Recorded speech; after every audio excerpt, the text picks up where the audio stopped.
Right, there we go. So, hello everyone. First of all, I'd like to welcome you. It's a massive turnout. We weren't really expecting this kind of size of a turnout, so thanks to everyone for coming. Especially since it's midterms are imminent. I haven't started mine, I've been too focused on this, so it kind of scares me. But anyway, welcome. So tonight, I'm sure you all know why you're here. It's the treaty debates. First of all, I'm going to explain the rules by which the debate will function. So, first of all, we have a list of heckles. Historically accurate, so we ask you to use them. We highly encourage heckling. If you look through the actual debates, if you read through the Dáil records, the whole thing is full of like interjections and people going through and shouting here and traitors, cowards, the lot. So I've just been asked to clarify this. The pro-treaty heckles, so that's if you support the pro-treaty side. So if you're like Michael Collins. This is if you're De Valera. So you're going to be shouting up the Republic, Lloyd Georgites, all that. Just on that, don't get too carried away with the heckles. Don't bombard speakers. We're going to do the end as protected time, maybe for about 30 seconds. So during that time, no one can heckle, just so they can like kind of hammer home their final points. So that's the rules anyway. It's going to be 6 or 7 minutes of a speech, and then at the end we'll get everyone to shout for who they prefer, who they want to win. Don't be restricted by your biases. Vote on the debate. So now to introduce the speakers. Without further ado, on the pro-treaty side, leading the team, we have a law with history student, Mr. Dara Sinnott.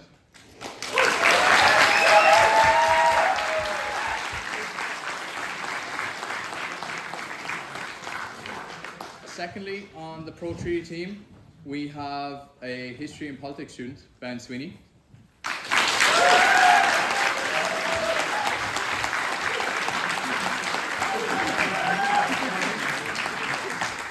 And finally, on the pro-treaty team, we have another history and politics student, Enzo Cruthers.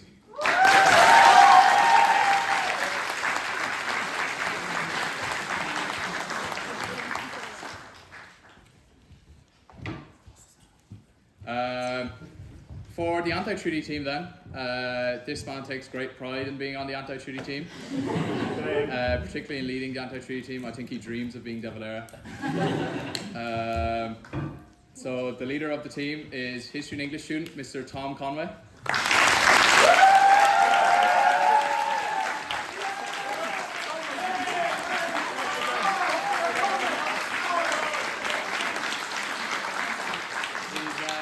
He's really going for the wind that shakes the barley kind of theme here.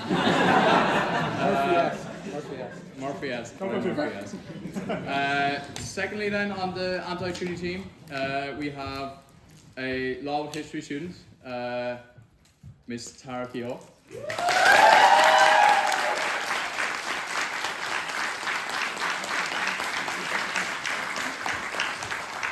Channeling her inner Mary McSweeney. Just ignore the Greystones accent. And then finally, a man who I'm sure needs no introduction, a law history student on the anti-treaty team, Mr. Murroch O'Flaherty.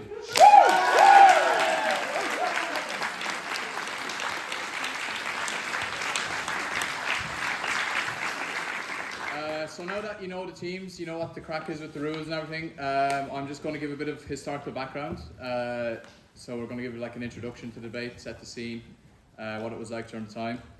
So tonight we'll be debating the Anglo-Irish Treaty in an attempt to recreate the volatile and tense atmosphere that was present during the treaty debates of December 1921 and January 1922.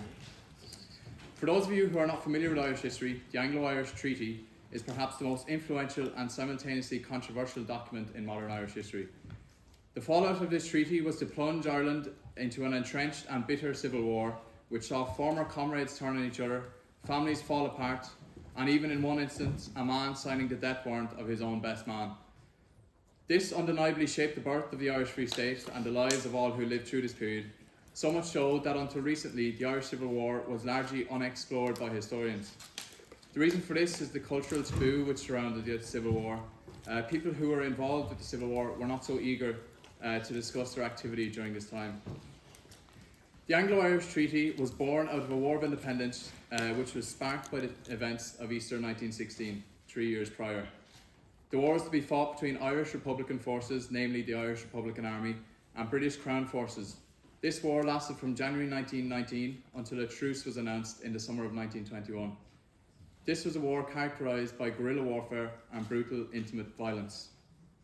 Eamon de Valera, President of Sinn Féin, Dáil Éireann and the Republic, met with Lloyd George, the British Prime Minister of the time, during the truce period and paved the way for further peace talks.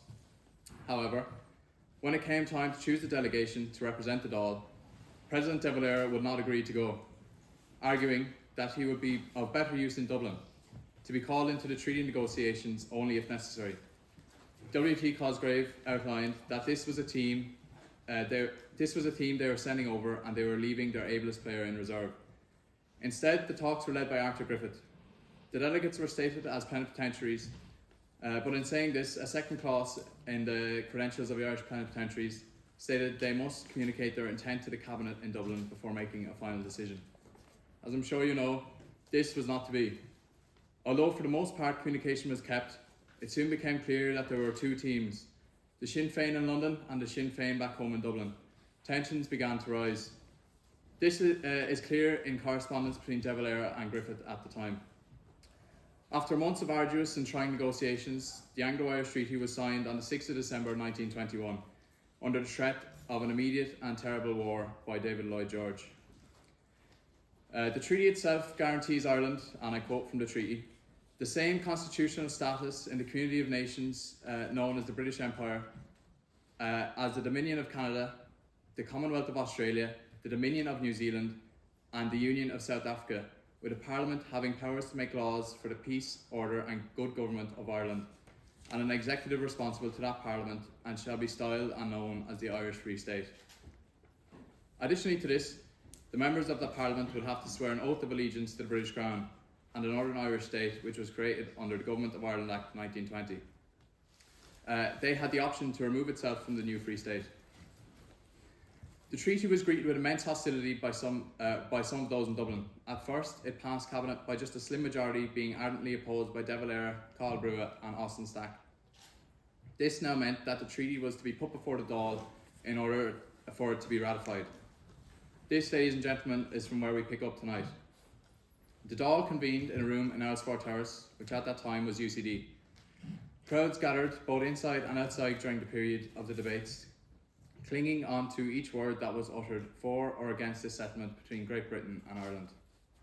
The debates which ensued until Christmas and resumed again after the recess are some of the most interesting and insightful in Irish history. They were characterised by emotion, determination and quite often personal insults and vendettas. The treaty was ratified by Dáil Éireann by a slim majority of 57 to 64. In the immediate aftermath of the treaty, Eamon de Valera resigns as president, and a few days later Arthur Griffith is elected. While there are pleas for unity from the pro-treaty side, de Valera and his supporters walk out of Dáil Éireann in protest. This is arguably the first of numerous incidents which led to the outbreak of the Civil War later that year. Frank Pakenham describes participants of the debates and how they were in its aftermath as lofty characters and heroic souls, wound up like clockwork and driven down predestined grooves to fatal collisions. Tonight, we wish to take you back to these debates to allow yourself to experience the atmosphere within the walls of Earlsfort Terrace, and for you to hear some of the arguments that may have been made. So that's the introduction. So without further ado, I'd like to hand you over to first pro-treaty speaker, Mr. Darragh Sinnott.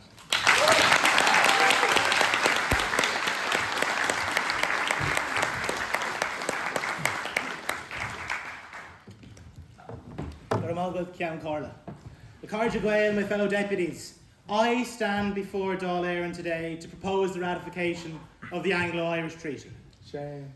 The motion that lies before this House has been hotly debated both inside and outside this chamber. In the struggle for Irish nationhood, an assembly of Irishmen have scarcely been faced with a decision with such far-reaching and nation-shaping consequences. Indeed, these past 6 years, we have lived through the latest phase of that struggle for nationhood. Soldiers of the Irish Republican Army and the unshakable resolve of the Irish people have brought the might of the British Empire to the negotiating table. Our soldiers and our people have endured many hardships, and indeed our flying columns have fought bravely to rout British forces. Yet, my fellow deputies, I must inform you, our arms have run low and our men have grown tired. I must remind this House the Prime Minister, Lloyd George, has threatened terrible and immediate war if this opportunity for peace is refused. The valour and determination of the IRA alone will not be enough to sustain a successful resistance to Britain's imperial might. Shame. Our resources are vastly depleted. They will be insufficient to renew the armed struggle. Comrades, the treaty gives us time to regroup, to rebuild our strength. This movement and her military wing is not yet ready for the next phase of the struggle. We must bide our time. We must build our strength. We must not give Britain an opportunity to wage immediate war. Fresh from victory against the great powers of Europe, she is only itching to destroy what we have built. Lord George, I... The deputies opposite will doubtlessly raise the valiant sacrifice which has been made by our comrades in the state. They will allege that to accept this treaty is an insult to their memory. Count Corla, I must inform you, I believe nothing is further from the truth. Cowards! A refusal to accept this treaty, which sees the Union Jack lowered from over Dublin Castle and the tricolour raised, which gives us our own legislature. A government which will not be sent to London, but will sit here in Dublin, the capital of the nation. We have deftly negotiated a boundary commission, with which we will regain the remainder of the national territory.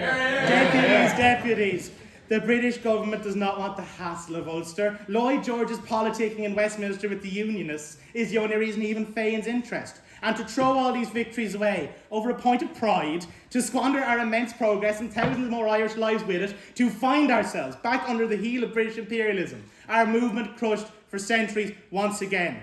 That would be an insult to their memory. The greatest service we may play to the glorious dead who went before us in this great struggle is to take the freedom this treaty has given us and to use it as a stepping stone from which greater freedoms will be achieved. In the darkest days of our struggle, while our comrades rotted in British jails, while we were beaten and murdered by Britain's uniformed thugs, if you had been told we would see the prospect of imperial forces banished from this state and replaced with an Irish army under the command of an Irish state, you would have leapt for joy.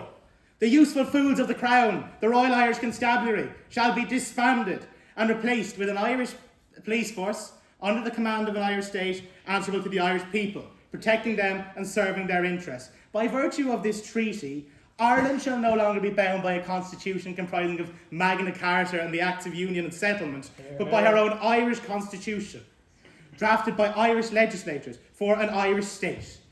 This is what the treaty gives us. Dublin Castle has fallen. British bureaucracy lies in the dust. Is this victory or is it defeat? The deputies opposite will be very quick to point out what isn't featured in this treaty and very slow to utilise what is. President De Valera has made impassioned protest at the terms of this treaty, and he has insisted better terms could have and should have been negotiated. Well, perhaps he should have went and negotiated them himself. Perhaps if he had waved his finger so passionately at Lloyd George and Churchill as he waves it at his fellow deputies, his fellow countrymen, he may have his better terms. Or perhaps, had he went over, he would have been forced to admit to this House that which we in favour of the treaty already know. The full republic we yearn for was never on the table. This treaty, imperfect as it may be, was the best deal realistically achievable. It is in this spirit of pragmatism we argue. In our republicanism, we must be pragmatic. We must swallow bitter pills.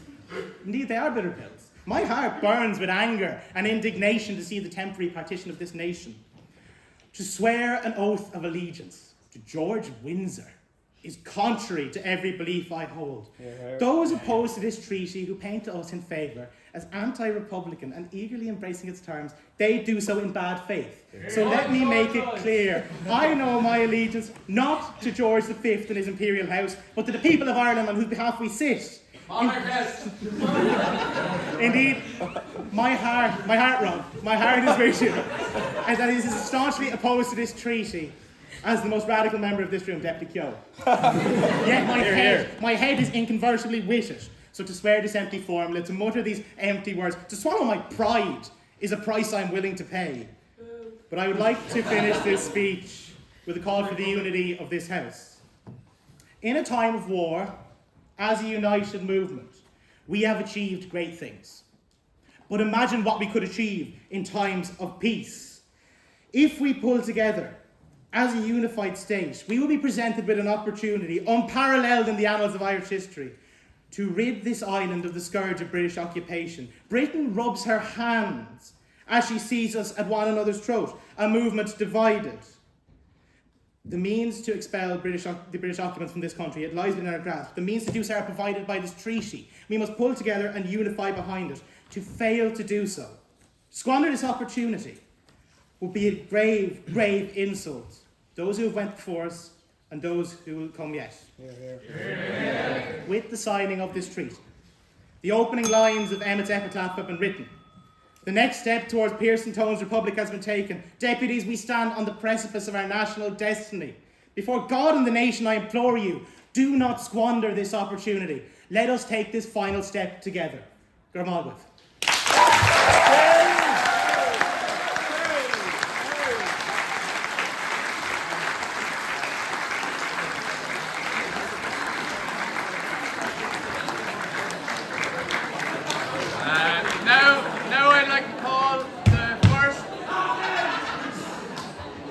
Now I'd like to call the first speaker for the anti-treaty side, Tom Conway.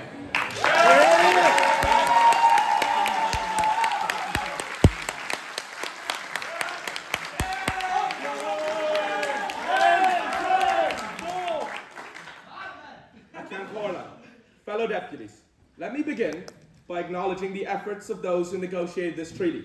I do not dismiss their intentions, nor do I dismiss the tremendous difficulties that they faced. However, the members of this Dáil have been told repeatedly by the members opposite that this treaty guarantees us far more than we would surrender. The Minister for Finance would lead you to believe that this treaty gives us the supposed freedom to achieve the ultimate freedom. Hear, hear. That if we ignore these minor concessions outlined in this treaty, we will see that fundamentally this is a good deal. Accordia, Neil Shea Shin Quinta. Hear, hear. As representatives of the Irish people, we have a duty to examine this agreement not through the lens of sentiment or emotion, but through practical considerations of these supposed minor concessions that will affect this country, our country. The first of these minor concessions within this treaty is the requirement that members of Dáil Éireann swear an oath of allegiance to the British Crown. Shame. May I remind you that we are sworn to this Dáil, to the Republic. Hear, hear. And that oath is unavoidable, total, and insurmountable. While some may argue that this is a mere formality or a symbolic gesture, we must recognise that it carries real political, legal, and moral weight. This is no minor concession. This oath chains us to the empire, and more importantly, it binds those who are elected by the Irish people to a foreign sovereign. This is not simply a matter of pride or symbolism. It is a question of where our loyalty and authority will ultimately lie. And a true Republican's loyalty is no minor concession. Hear, hear. Consider our position on the international stage. Under this treaty, we do not have full control over our foreign policy. Our trade arrangements, our diplomatic relationships, these will be constrained by the British government. But this too, I'm sure, but a minor concession. And what of our legal system? This treaty allows Irish legal cases to be appealed to the British Privy Council.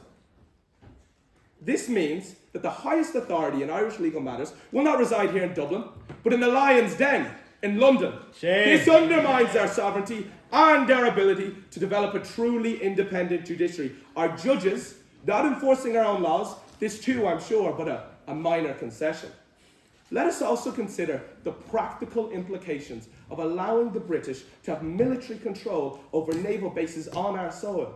Cove, Bearhaven, Lough Swilly, are these minor concessions?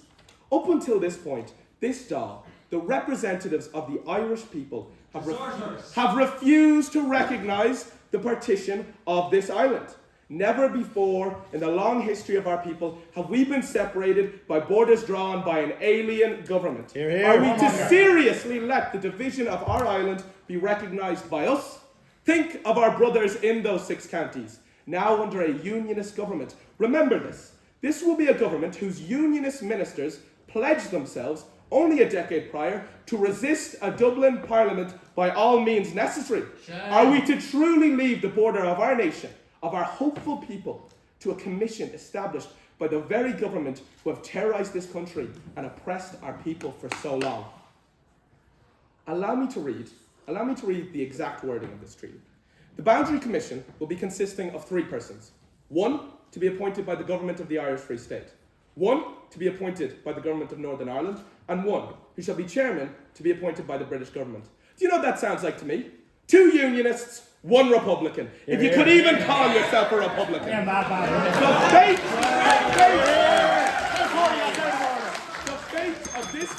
The fate of this commission has been sealed before the treaty was even signed.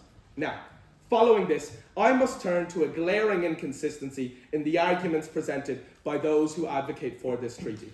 We are told that the British can be trusted, that the commission outlined in this treaty will deliver justice and adjust the borders to better reflect the wishes on those north of this island. This, they say, is enough to accept partition for now, because in time all can be corrected. But at the same time, we are told that our hands were tied, that we had no choice but to sign this treaty because of an immediate and terrible war threatened by Lloyd George.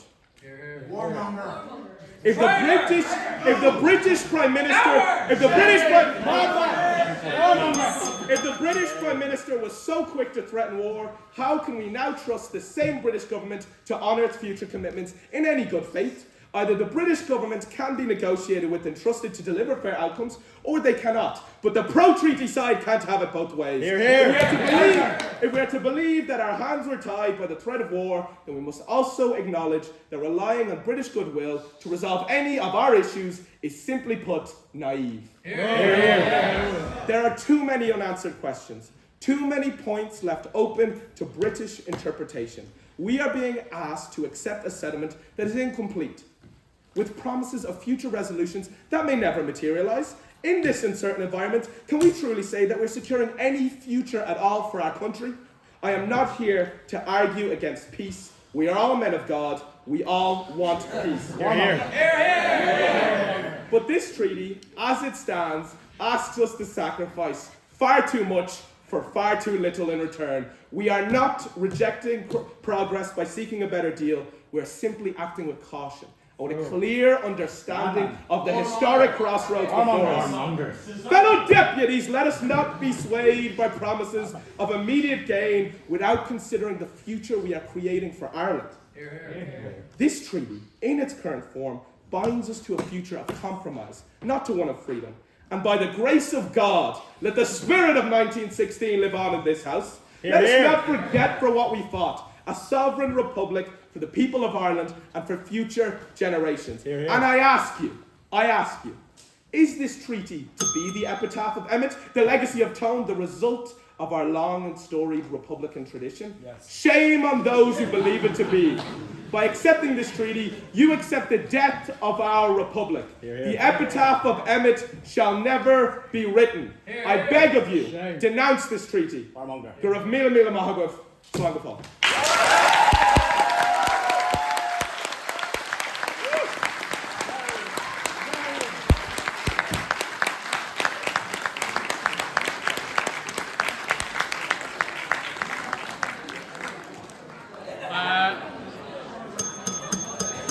I'd now like to ask second speaker for the pro-treaty side, Ben Sweeney, to come to the stand.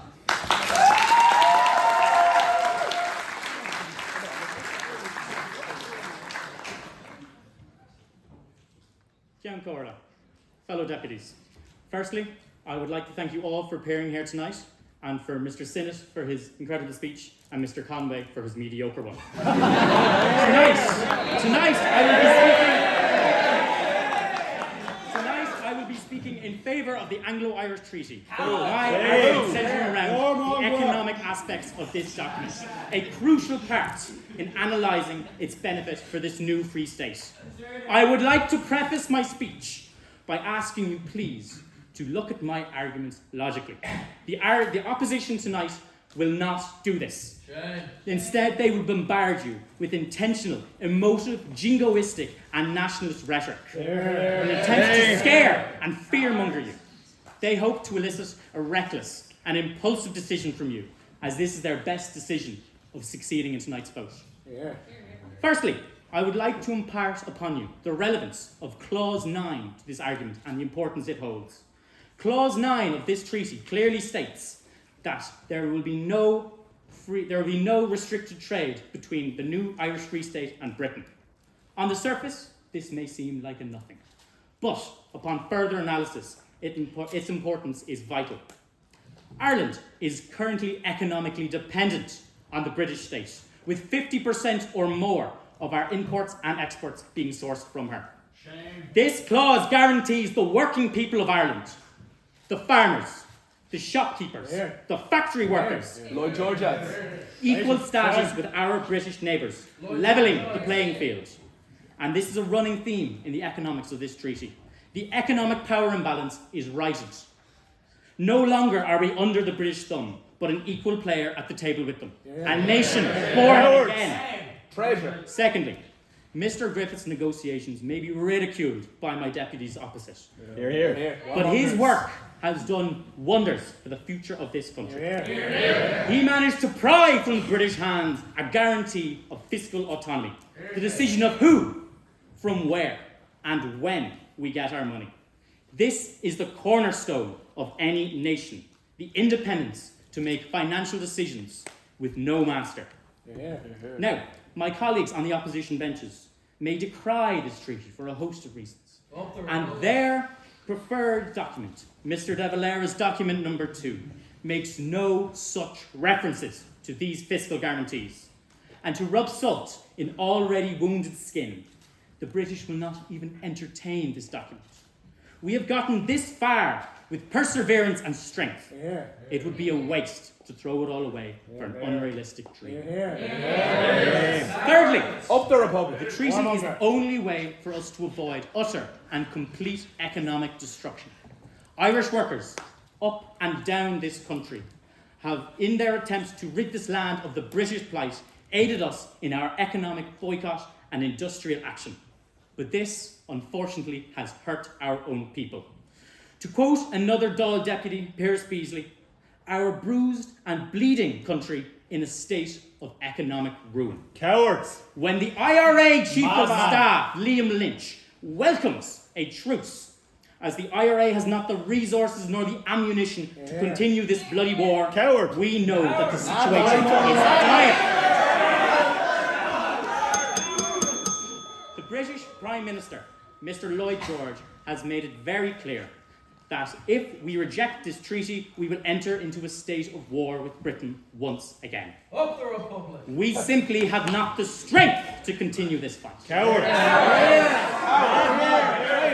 To once again quote a member of Dáil Éireann, W.T. Cosgrave, the economic situation is not such in this country at this moment that would justify us in taking the risk of precipitating war. Lastly, I would like to speak on the financing of the war and our revolution so far.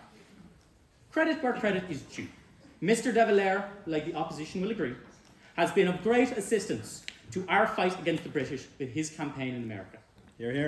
With help of the Friends of Irish Freedom Group, he has raised over $6 million for our liberation, and I applaud him for it. But let us not forget the danger that Mr. De Valera places himself in every time he travels across the pond.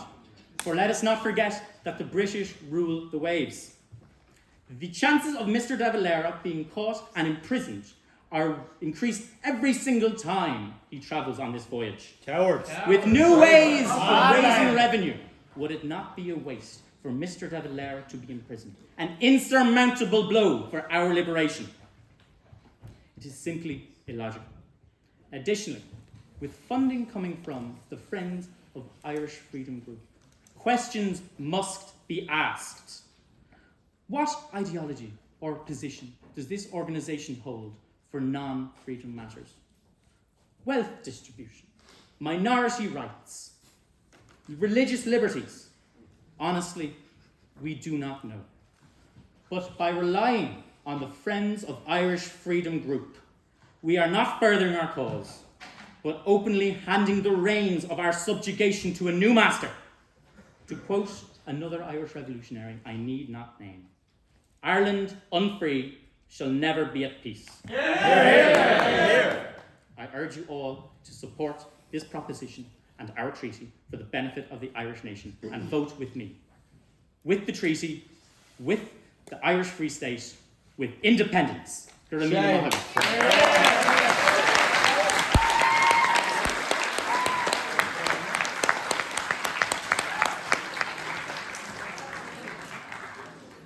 Now, second speaker for the anti-treaty side, Ms. Tara Keogh.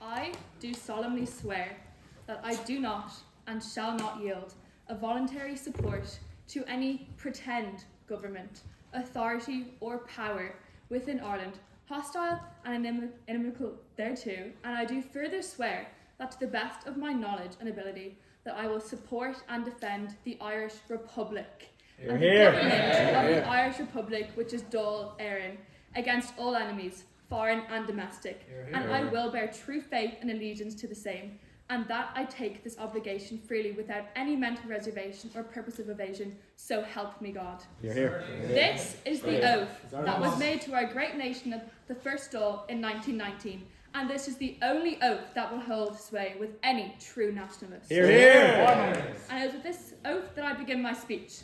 I begin upon the riding promise made by courageous Irishmen who started this fight against the British, a pledge that we intend to honour when we do not accept this treaty.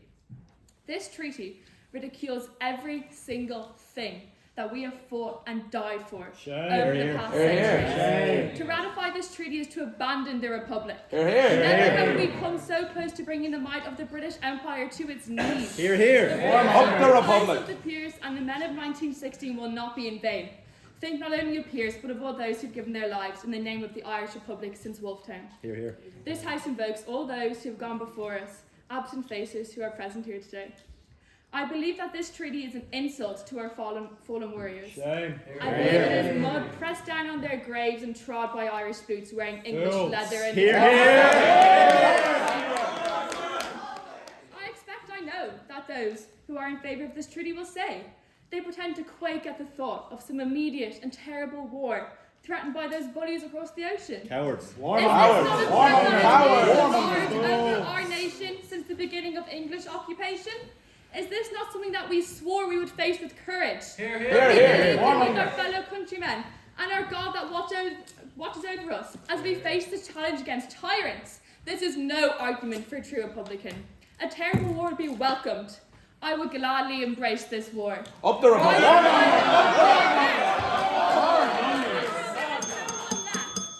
Rather than roll over and lie the English who treat us as fools. Fools who would so easily accept a treaty that is made so that we sign our submission in ink, crush our dreams, and seal them away in an envelope sealed with the King's cross. Cowards! This is nothing but a tactic, and I will not be tricked by those warmongers across the sea. Cowards! If we sign this treaty, we sign away our hopes and dreams. For if we sign this treaty, the next generation of Irish will grow up thinking that we are a nation who concedes to the British, who take what we are offered and are not angered. And by God, that is not who we are. We have fought and died for centuries, raged against the injustice and cruelty inflicted upon us by the British. We have been subjected to humiliation and torture, our culture stripped away. The British fear our strength and unity and constantly try to undermine and separate our brave and fearless people. They attempted to squash our language, they stole our justice system, and they tried to stop our culture, but still, we will not rest, for that is not the spirit of the Irish. Hear, hear. Hear. We are the land of saints and scholars, and I know that I am backed by God when I say that no scholar would accept such treatment. One treaty that promises the return of the British rule, but under an even more insulting guise. One that has been accepted by those who thought they were fighting for this country, but have conceded and become cowards. Cowards! I ask, when has this stopped us before? Did it stop us in 1641? Did it stop Wolfe Tone and the revolutionaries of 1798? Hear, hear. Hear. Did it stop Padraig Pearse and the signatories of the 1916 proclamation? Hear, hear. You need not answer this, for we know. This knowledge we are raised with. Of the This Republic. knowledge is inherent in our culture, the spirit of our people and our nation, and I know with a similar certainty that the answer to whether we accept this treaty or not is the same. I know that we will not, as Irish people, accept such a traitorous treaty, an insulting and pathetic treaty. We will not submit our freedom and integrity so easily. I hear those who are pro-treaty claim this oath of allegiance to the King of England is an empty oath, a formality. Well, Shame. I do not stand for this. Hear, hear. For the Ireland that I love and will fight for is one where her people believe in the power of the words they say. Hear, hear. I will not have my integrity stripped from me by claiming an oath I do not believe. Hear, hear. For I know of an oath that does have meaning. The oath taken by those in 1916 and the First Dáil. Those oaths mean more than the words written on paper.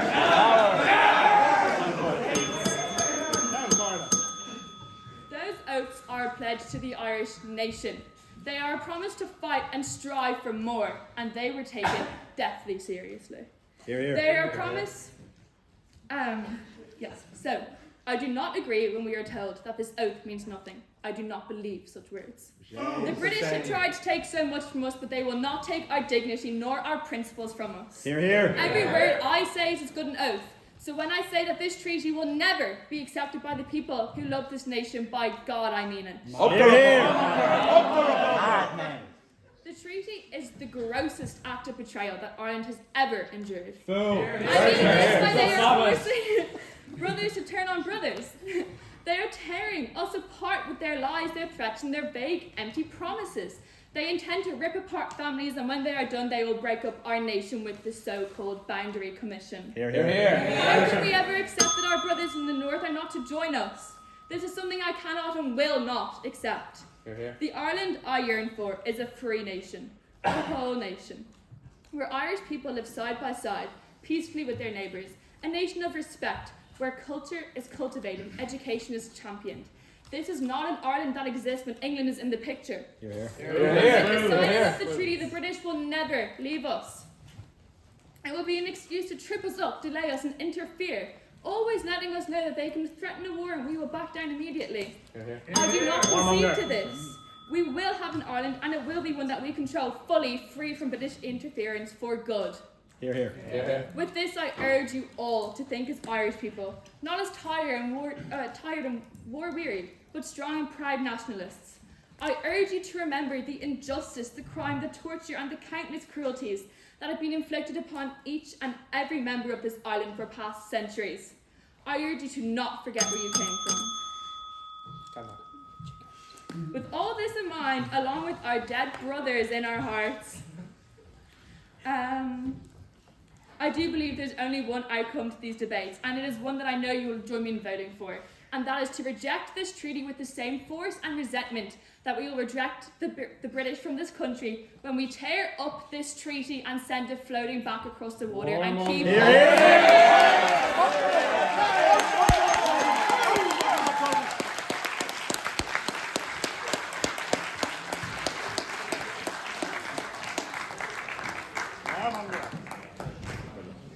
Almost as long as Mary McSweeney's speech. Next, for the final speaker on the pro-treaty side, we have Enzo Cullers.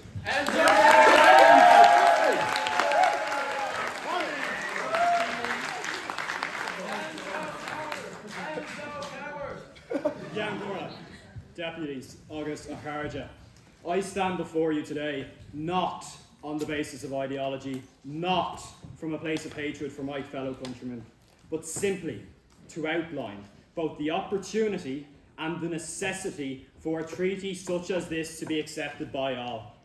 Shame. Aharja, allow me to take you back in history to a time before the occupation of our great homeland and the subjugation of our people to a foreign sovereign. Allow me to remind you of the subsequent destruction that same sovereign brought to our shores. You've forgotten.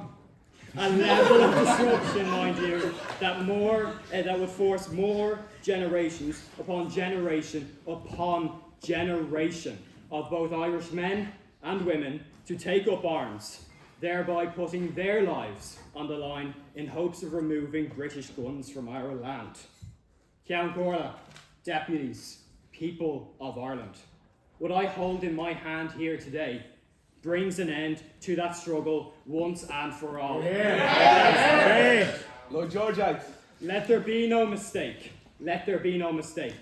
Let not the opposition squander or deny the reality that Dublin Castle and the destiny of the now peaceful and free state of Ireland is ours for the taking. But this free and peaceful Ireland will not be achieved through solely guns. For all war must end in negotiation. Traitor. Cowards! We know this to be true. We know this to be true, for it is inevitable. Or do the opposition suppose that 3 feet of metal is capable for speaking for all of us? I think not, and they are fools for thinking so. Shame. Shame. It is not time to move away from the centuries of violence and despair. Allow me to remind you that England's difficulty is well and truly Ireland's opportunity. Up the Republic. With this in mind, is the opposition genuinely of the opinion that the well-oiled imperialist and the war machine of Britain will simply roll over to guerrilla warfare yet again? I think not. Cowards! Allow me to remind you, their eyes are no longer on Flanders fields. I ask the opposition earnestly and all those who are sympathetic to their so-called cause. I ask you, would you bring the sorrows of the Somme to Cork and to Kerry, or the tragedies of trench warfare to Galway and Dublin? I hope not. I really, really do. Traitors! Lord George! Deputies, let us not lose ourselves in this cycle of violence. I plead with you. I ask of thee to come one, to come all, as we unite what can now be a social, non-violent, emphasis on that, effort to achieve a long-lasting republic we can all truly be proud of. Is this not the same opportunity we fought tirelessly for? Shame. Let us move forward as a truly united people, not what these people are trying to divide. I mean a truly united people, so as not to scar our nation's physical and psychological landscape. And on that note of our great and now free nation's physical landscape, let me remind the opposing deputies of the entrenched brutes of the unionist population that occupy a portion of this island. I ask you, do you truly believe these stubborn brutes will concede without the authority of both the British and now sovereign Irish government enforcing it to do so at a joint effort? With this treaty's Boundary Commission, we the people have laid the foundations of fully securing not a 30 county, not a 31 county, but a 32 county Republic of Ireland. Through the legally binding and peaceful transition of power over the northeast region of this island. For the opposition to propose greater war, as they are warmongers, I fear they are sending the minority. No, I don't fear. I know they are sending the minority Republican population of the North to the British-controlled gallows of Belfast, and shame on them for doing so. Shame. I'd like to retrace our steps here tonight. and set the record straight regarding the opposition's insistence on basing this debate, as they would word it, so-called minor concessions. Yet they say so cleverly, or perhaps so cowardly, they refuse to list what we have in fact achieved. British forces have been expelled from our shores. The establishment of our own policing force, our own courts, our own judiciary, our own prisons, recognition in the international community, an end to partition, an Irish flag over Dublin Castle, and for the first time in 800 years, let me emphasise this, in the first time in 800 years, we can proudly and without threat from an alien government express our Irishness, our religion, and our freedom. Up the Republic! Up the Republic! Up the Republic! This is what we, the progressives, can offer you. Not a continuation of deprivation at the hands of an immediate and terrible war. Cowards! As the opposition oh so welcome, and once again, shame on them. Lloyd George, With all this on the line, I warn you, not just of anti-treaty disorder, but of a return to the tans on our streets. I warn you not of minor concessions, but a total loss of our progress. A return to subjugation, oppression, and tyranny. Shame. I warn you not of empty formulas, but the further loss of our children from renewed war and famine, as the opposition would have it. Shame. Deputies, I plead with you here tonight, lend us and the people of Ireland your vote for peace, for prosperity, for stability. Do not plunge this now free state of Ireland to anti-treaty anarchy and further 800 years of British rule as they would do so. Thank you so much.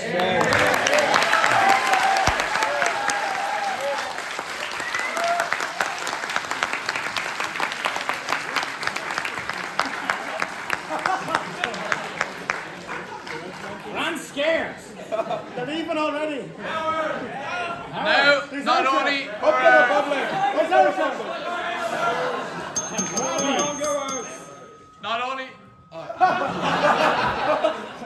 not only for our final speaker from the anti-treaty side, but our final speaker of the night, can I get a big round of applause for Morocco O'Flaherty?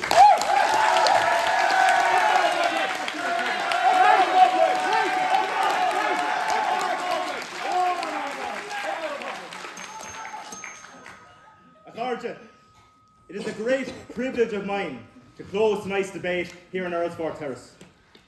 However, I feel it is my duty to clean up the web of lies, fear-mongering, and misdirection that society has weaved tonight.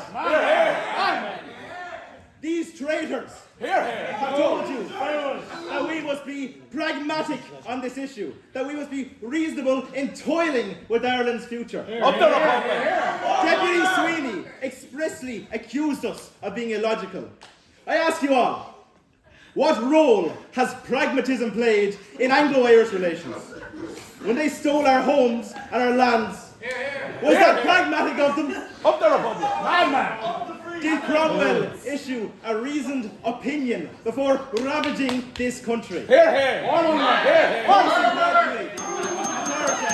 Most importantly, less than 6 short years ago, members sitting opposite on this debate rose with us on Easter Sunday, arm in arm, outnumbered and doomed to fail and die. I asked them, was this pragmatic?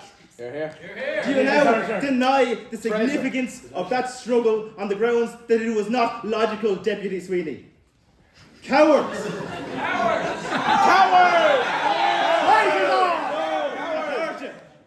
The pragmatism that they speak of is not the logic they claim it to be. And they emphasise that we must be logical. The logic that they speak of is a wrench in the English politicians' toolbox, and Ireland's future will not be tightened by that wrench. Up the Republic! Do not let them back you into a corner with their tainted view of what logic is. Do not let them bind your hearts for the misunderstanding in their heads. Let our side apply the real logic that these traitors are missing. For shame. You have heard talk tonight of war, immediate and terrible. And this empty fear-mongering is as much a disgrace as the ratification of this treaty. I remind you all, David Lloyd George is a politician. A politician of the most contemptuous sort, might I add, but a politician he remains. The pressure from the international community is mounted against him. His reputation cannot take another hit, and he is conniving enough to know that. He will never instigate a war of that nature in Ireland.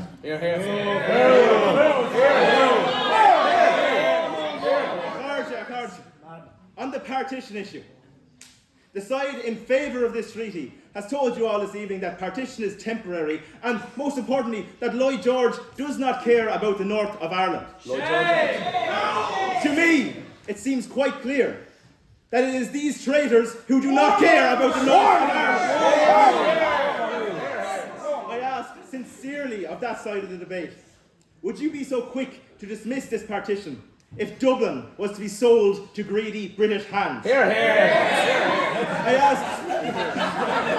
asked Minister for Finance, Mr. Collins, who I assume is somewhere in the back benches here, would he roll over, as he has done in this treaty, if it was his own native Cork that was to be gifted to the Crown?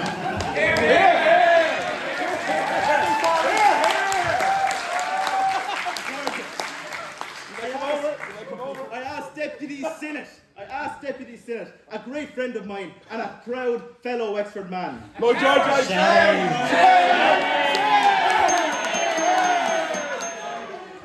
Deputy Senate, would you bow your head and hand over your keys if the southeast of this country was to be sold off like a concubine to the British?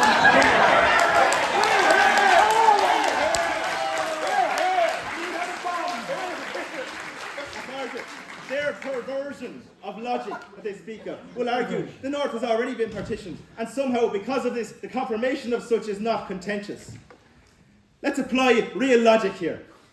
The North of Ireland is a part of Ireland. The North of Ireland is home to Irish people. And Irish people have a right to be determined by an Irish republic. On the topic of the oath, the speakers in favour of this treaty, Lord Georgites. They have told you that this oath is mere empty words. And I would be inclined to take their word for this. As judging by their speeches this evening, empty words are something they are intricately familiar with.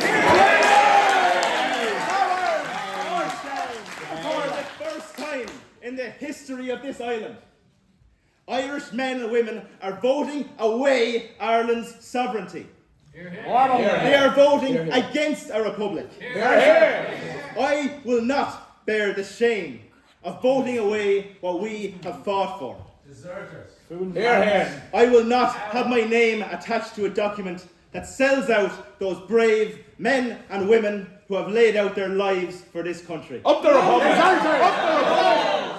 Now, you may and you have called me a diehard. I assure you, it is far, far better to die hard than to die soft.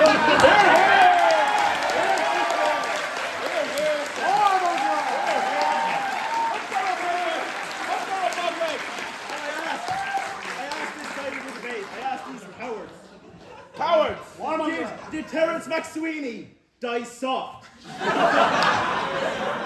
Did Sean Tracy die soft? No, they did not, Authority. No, they did not. No one in this war has died soft, and I, for one, refuse to do so now. Up the Republic!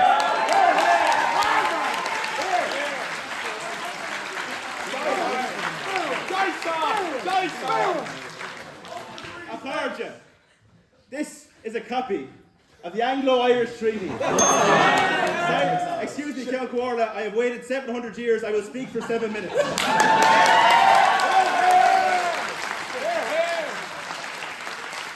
Authority, this is a copy of the Anglo-Irish Treaty.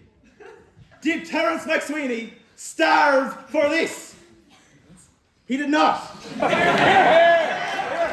Did Sean Tracy bleed for this? Yes. The opposition talks of peace.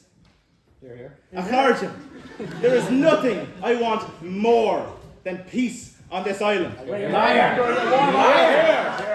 Acharjin, this treaty does not bring you peace, and I will tell you why. Because Ireland unfree will never be.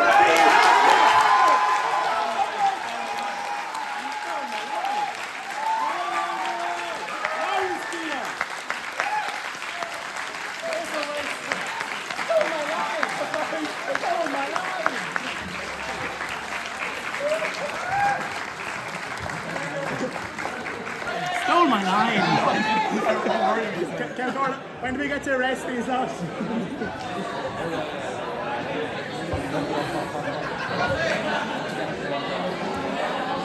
Alright, listen up again. That was entertaining to finish off.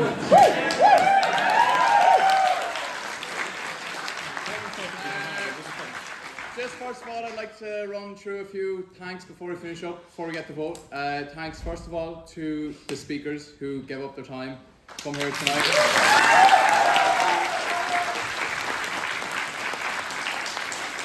To adhere to the rule of historically accurate, I'll let them off. Thanks secondly to the committee who put a lot of time into running this debate, organising it. I know a lot of people that have been in societies know the work that goes in behind the scenes, so a round of applause just for the committee.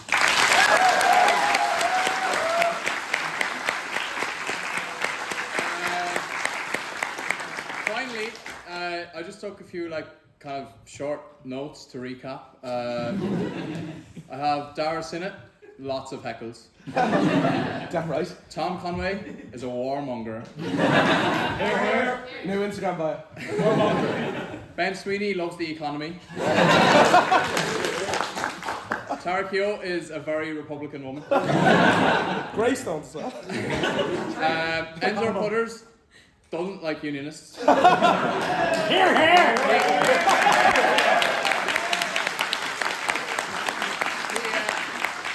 He, however, loves the Boundary Commission. And Moff calls everyone liars within 10 seconds and loves logic. There we go.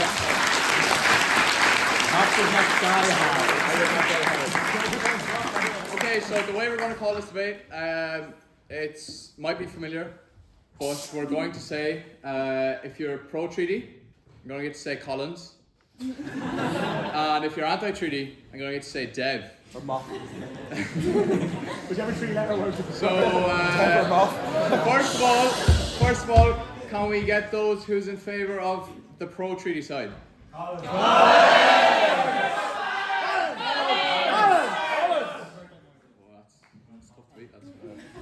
Those in favour of the anti-treaty side? Moff!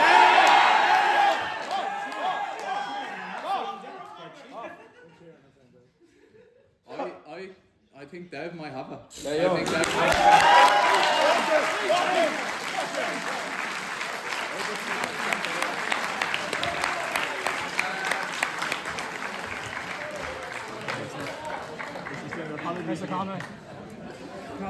Congratulations again to the speakers. Thanks for everyone for coming. There'll be a few refreshments outside straight after the debate. Can we get a round of applause for our Jan Corla, please? Round of applause.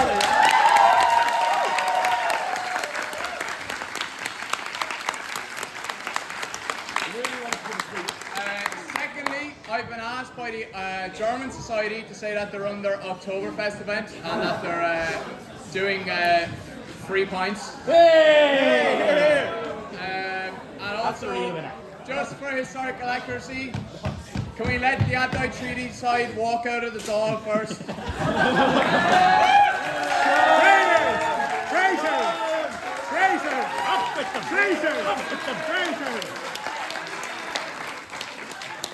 Thanks everyone, see you outside. Are we Well, move on. That was fantastic.